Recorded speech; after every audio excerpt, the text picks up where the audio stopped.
వర్ధిల్లాలి. అన్య పేదల అసెంబ్లీ భూములను తిరిగి దళితులకై కేటాయించాలి.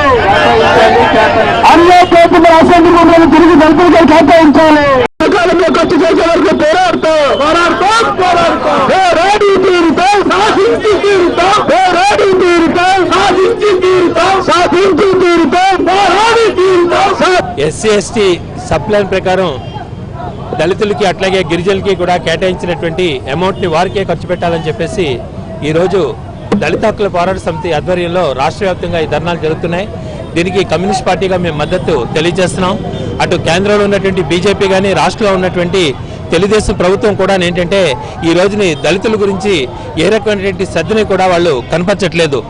దేశానికి స్వాతంత్రం వచ్చిన తర్వాత కొన్నైనా సరే ప్రభుత్వ రంగ పరిశ్రమలు ఇవన్నీ రాబట్టి వారు రిజర్వేషన్లో కొంత అయినా ఉద్యోగాలు పొందారు. కానీ ఈ రోజుని చంద్రబాబు నాయుడు గారు కానీ నరేంద్ర మోడీ గారు కానీ ఏ రకమైనటువంటి పరిశ్రమలు కూడా ప్రభుత్వ రంగంలో పెట్టకుండా కేవలం ప్రైవేటు పెట్టుబడిదారులే పరిశ్రమలు పెడతారు.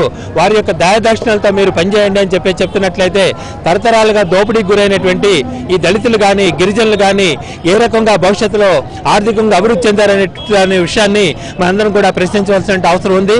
కనుక కొత్త పరిశ్రమలు పెట్టాలని చెప్పి ఆ విధంగానే దళితులకి అట్లాగే గిరిజనుల యొక్క జీవన పరిస్థితికి కొంత మెరుగైనటువంటి పరిస్థితులు ఏర్పడతాయని చెప్పి మేము డిమాండ్ చేస్తున్నాం. కమ్యూనిస్ట్ పార్టీగా డిమాండ్ చేస్తున్నది ఏంటంటే దళితుల యొక్క రుణాలు కూడా వాళ్ళు తీసుకున్నటువంటి రుణాలను కూడా మీరు రుణమాఫీ చేసి వారందరికీ కూడా కొత్త రుణాలు ఇచ్చినట్లయితేనే వారు స్వయం ఉపాధిని పొందగలుగుతారు. కనుక ఆ విధంగా దళితులకి అట్లాగే గిరిజనులకి ఇచ్చినటువంటి రుణాలను కూడా సకాలంలో చెల్లించిన పక్షంలో వాటిని రుణమాఫీ చేసి కొత్త రుణాలు ఇవ్వాలని చెప్పి మేము సిపిఐ పార్టీగా డిమాండ్ చేస్తున్నాం.